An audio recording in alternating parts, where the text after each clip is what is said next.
Қайырлы күн, қадірменді оқырман. Домбырашы, дирижер, Қазақстанның халық әртісі Ырысбай Хисметұлы Ғабдиевтің туылғанына 85 жыл толуына орай өнердегі ізі мәңгілік тақырыбындағы видео слайдты ұсынамын. 1936 жылы Ресейдің Астрахан облысындағы Қызылжар ауылында дүниеге келген.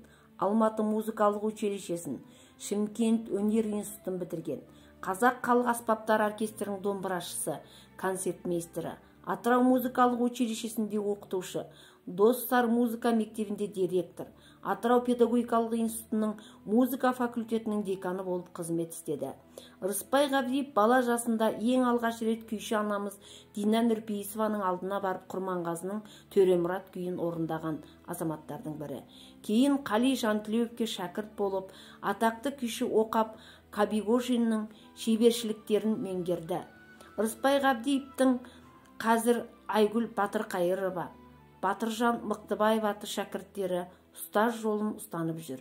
Атырау қаласы Нұрсая ықшам ауданындағы нөмір 3 көшеге Ырысбай Ғабдиевтің есімі берілді.